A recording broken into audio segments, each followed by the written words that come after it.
Assalamualaikum warahmatullahi wabarakatuh. Bismillahirrahmanirrahim. Alhamdulillahirabbil alamin. Asyhadu an la ilaha illallah wa asyhadu anna Muhammadar Rasulullah. Allahumma shalli ala sayyidina Muhammad wa ala ali sayyidina Muhammad.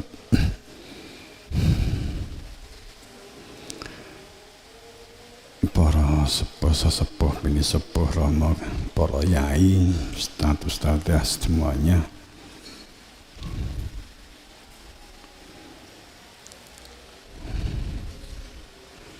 Pertama kita mau munajatkan rasa syukur biqauli alhamdulillah, dan kedua salawat salam pada junjungan kita Rasulullah sallallahu alaihi wasallam. Semoga kita selalu dalam syafaatnya, dalam pengertian, dalam cahaya kebenaran al-haqnya.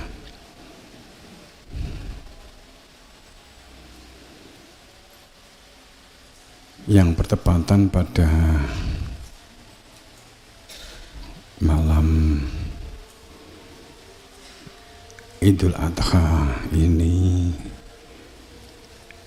ada mujadah kegiatan Qasada yang saya terima semuanya yang telah niat Qasada, semoga mendapatkan beberapa pangestu guru wasito.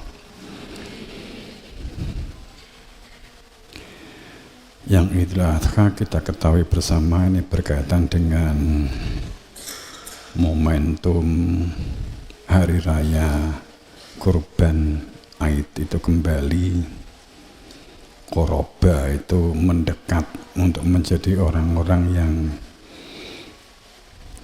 dekat kepada Tuhan, itu dapat kembali kepada Tuhan, atau orang yang kembali mendekat kepada Tuhan karena didekatkan oleh Allah sendiri, dimaukannya nyuwun ilmu tauhid, ilmu nubuah, ilmu yang menghidupkan hati nurani. Dengan hati nurani hidup, maka akal itu menjadi nalar dan menjadi rasional yang berhati nurani, seharusnya begitu, dan akan menggerakkan aktivitas lahir jasadiah untuk mewujudkan ketentraman, kedamaian, kesejahteraan. Satu ajaran kerisalahan yang poros awalnya ada pada pergerakan Nabi Ibrahim yang ditandai satu cerita penyembelihan putranya Nabi, yang sering menjadi perdebatan apakah yang disembelih itu Nabi Ismail atau Nabi Ishak. Bagi orang Islam meyakini Nabi Ismail, tapi bagi orang Kristiani atau Katolik atau yang jalur Nabi Isa itu adalah yang disembelih itu Nabi Ishak.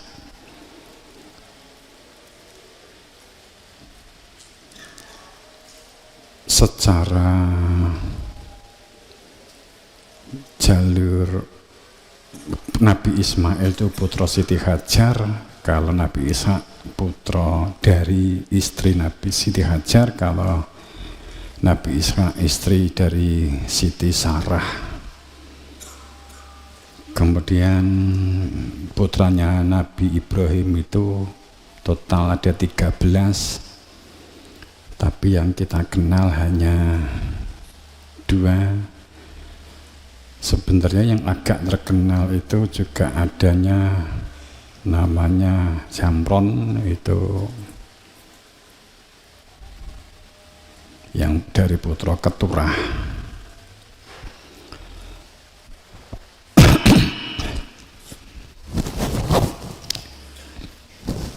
Sebenarnya ketiga-tiganya ini mengalami proses penyembelihan. Walaupun yang untuk putra Zumron nggak sensasi Nabi Ismail ya, dan Nabi Ishak, karena ketiga-tiganya terjadi satu proses guluwentah, semuanya diguluwentah, akan tetapi yang akhirnya menjadi pelanjut itu adalah Nabi Ismail, kemudian Nabi Ishak.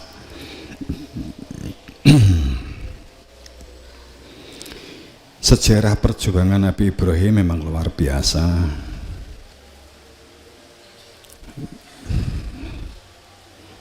Kenapa proses penyembelihannya itu hebat? Karena memang saat itu yang memusuhi kebenaran itu selalu dimusuhi. Memang kebenaran itu selalu cenderung dimusuhi oleh sistem yang dianggap mapan oleh umat manusia karena kenyamanan yang telah diterima, sehingga pada saat kenyamanan itu sudah menjadi relung-relung kehidupan di pikirannya, di batinnya, di kehidupan sehari-harinya. Kemudian hal-hal yang bersifat kebohongan atau kepura-puraan sama sekali tidak sekedar diabaikan, akan tetapi disingkirkan. Karena yang penting adalah dalam bahasanya dikemas realita. Realitanya itu hanya berpikir untuk ya'lamuna 'ala dhuhir, hanya pengetahuan yang lahir, pemenuhan kebutuhan nafsu. Saat kehidupan itu ternyata bukan masalah nafsu, ada kehidupan yang bersifat hakiki, yang sifatnya lebih kekal, dan itu akan menentukan pada saat di dunia pun akan menentukan jiwanya seseorang. Saat dibuka tentang hal itu, manusia bumi yang terlanjur di dalam sistem nyaman, dalam politik, dalam kehidupan sosial, itu sangat terganggu. Ya, nanti kita cerita sekilas bagaimana kisah para nabi. Motornya memang adalah pada titik Nabi Ibrahim itu yang karena terekam oleh sejarah.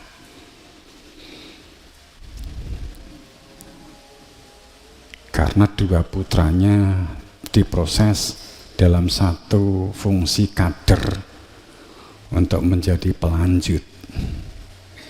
Nabi Ismail dan Nabi Ishak terpaut 14 tahun dalam hitung-hitung sejarah. Akan tetapi kalau realitas faktanya sesungguhnya terpaut sekitar 40 tahun. Tapi kalau sejarah, kalau kita membuka di ensiklopedi, itu adalah 14 tahun.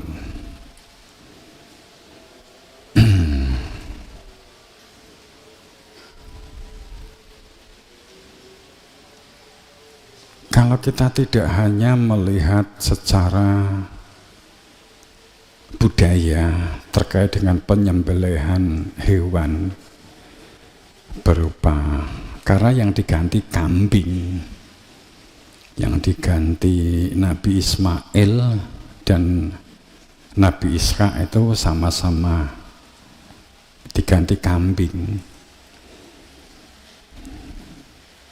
Kemudian itu dalam sejarah yang terstigma, yang disepakati gitu ya oleh orang-orang yang memahami orang-orang selanjutnya, itu adalah Ya sebenarnya dulu ya memang Nabi Ibrahim itu karena rasa syukurnya putranya berada di dalam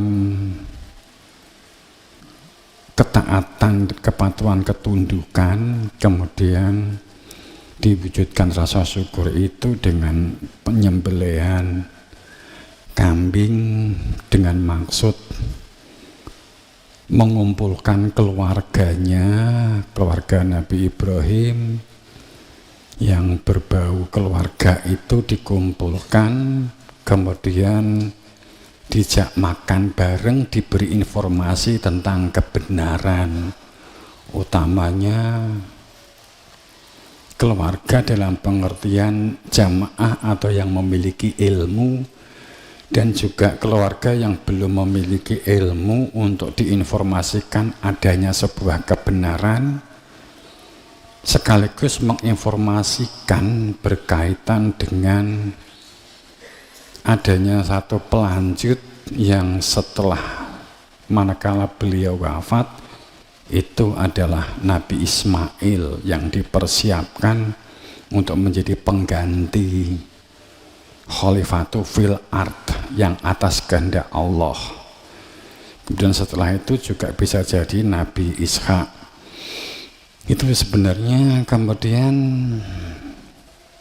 ada sesuatu yang dalam prosesnya itu kemudian diganggu di tengah perjalanan, banyak gangguan. Itu kan simbolik tidak menerima karena yang ditunjuk putranya, yang ditunjuk itu Nabi Ismail atau Nabi Ishak. Sedang saat itu sudah ada senioritas orang yang juga tidak kalah dekat dengan Nabi Ibrahim, apalagi unsur kerajaan dari Siti Sarah, karena Sarah itu adalah putri kerajaan yang berbau darah Namrud. Kemudian tidak ada yang tidak terima, digambarkan ada setan, ada iblis. Kemudian kalau kamu melihat filmnya kan dibalang iblisnya, setannya, begitu. Itu ya orang itu orang yang mengganggu, yang membuat fitnah, membuat oloan Nabi Ibrahim pada proses gulawentah yang atas kehendak Allah itu kepada Nabi Ismail. Kemudian beberapa orang itu tidak mau menerima, mereka yang telah mapan itu tidak bisa menerima jika yang melanjutkan itu Nabi Ismail atau Nabi Ishak. Yang tidak menerima itu pada saat yang melanjutkan Nabi Ismail sebagai putra Hajar, sedang Hajar itu adalah dari jalur budak, tidak sekedar pembantu dari budak dari sebuah kerajaan. Kemudian kenapa bukan dari Sarah sebagai bangsawan? Itulah yang terjadi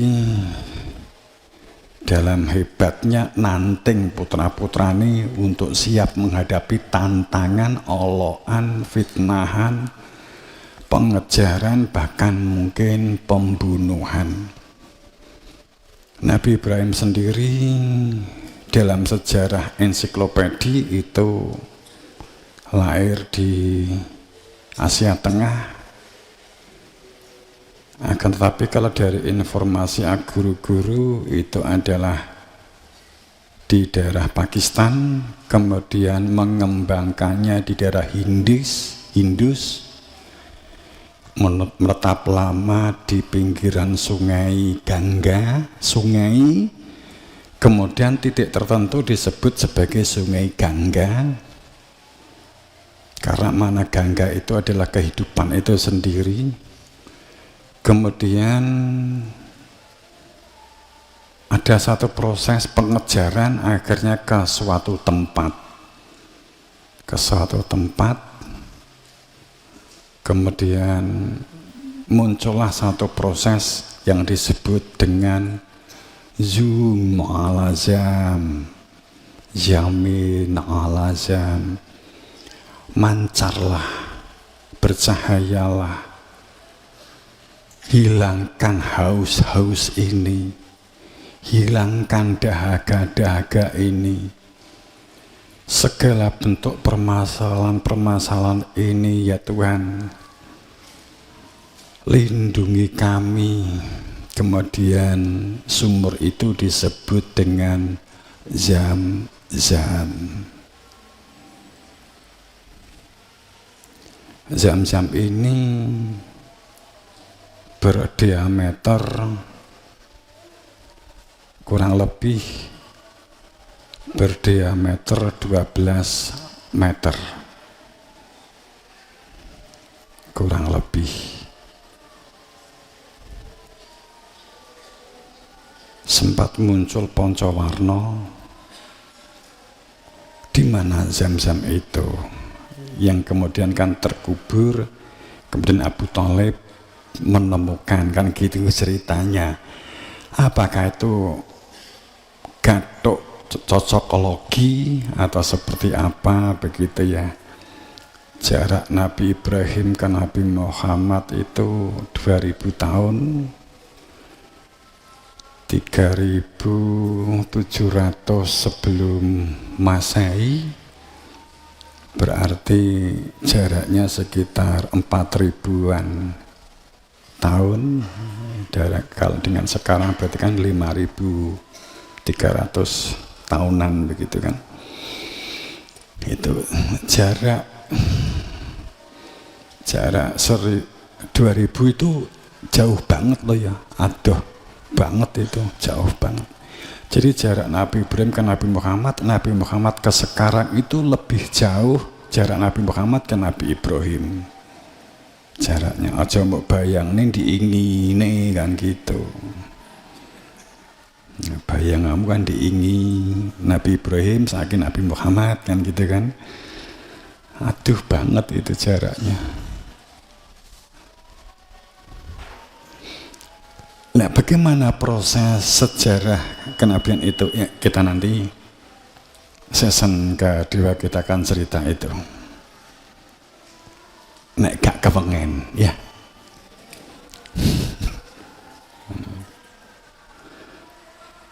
Sebetulnya Nabi Ibrahim itu garwane papat sebenarnya, tapi yang terkenal itu 2. Kemudian yang agak terkenal itu 3 keturah, kemudian yang hajum itu tidak begitu terkenal, jadi 4. Yang garwa ketiga itu punya Putromo 4, garwa keempat itu punya garwa 3, tapi bukan bareng. Jadi setelah Siti Sarah meninggal itu kemudian keturah, setelah Siti Hajar Sedo itu kemudian tambah hajum kan itu. Jadi kalau yang bareng itu tetap 2.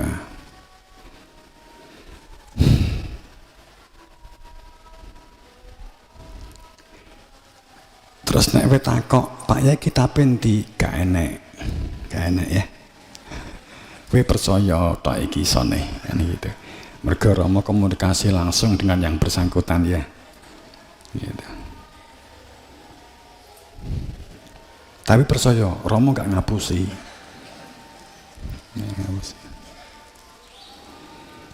Tapi setelah saya mendapatkan informasi ini, ternyata di internet juga muncul. Saya nggak tahu itu muncul dari mana.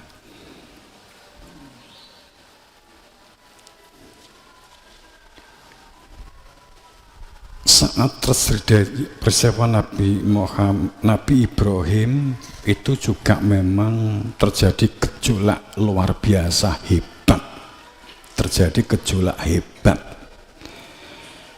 Pos-pos gejolak hebat itu adalah di zaman Nabi Adam, itu hebatnya. Kemudian Nabi Idris, Nabi Nuh.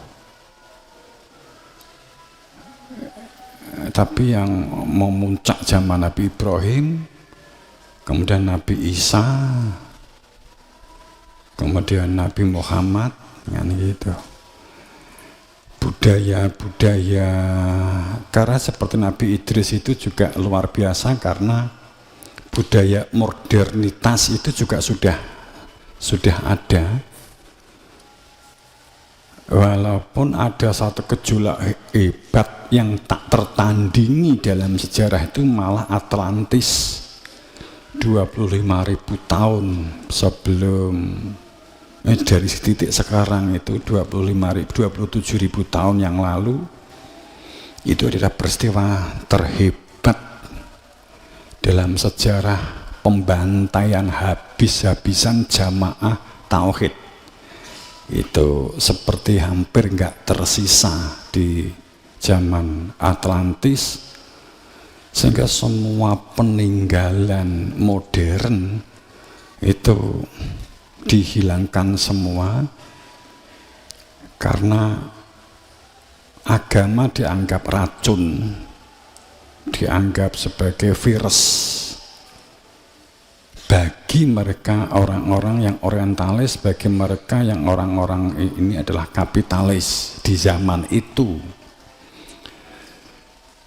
Kalau peristiwa yang hilang tapi landai itu Lemurian, itu 179.000 tahun yang lalu.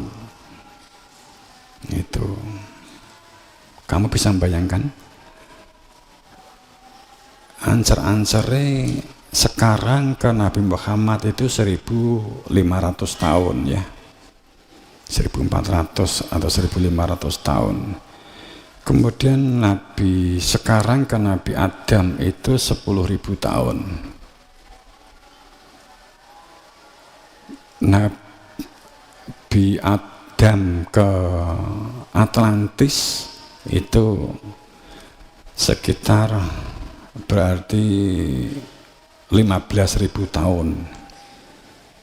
Jadi lebih panjang Nabi Adam ke Atlantis. Kalau sekarang sekitar 25.000 tahun. Jadi sisa-sisa Atlantis itu 23.000 tahun yang lalu. Tapi peristiwa hebatnya itu 25.000 tahun yang lalu. Kemudian Lemurian lebih lama lagi, sekitar 175.000 tahun yang lalu. Itu manusia yang kurus tinggi begitu ya, spiritualnya sangat tinggi, spiritualnya sangat tinggi. Jadi itu hilang dari bumi itu karena memang mereka menginginkan tidak ada lagi jasad, kemudian ya berubah menjadi keruhian dan gitu aja. Tapi ada peristiwa yang sangat hebat itu di sekitar 2.000 tahun yang lalu. Itu saat Mars masih ada penduduk, itu habis total dari Mars. Proses seperti sekarang nggak bisa ditempati. Kalau melihat strukturnya tanah Mars itu bisa diduduki, akan tetapi kondisi tentang atmosfernya sampai sekarang tidak memungkinkan. Ada satu peristiwa yang tidak memungkinkan sekarang itu ada kehidupan karena ada sesuatu, tapi bekas bahwa dulu ada kehidupan itu ada. Itu kalau cerita sekilas, cerita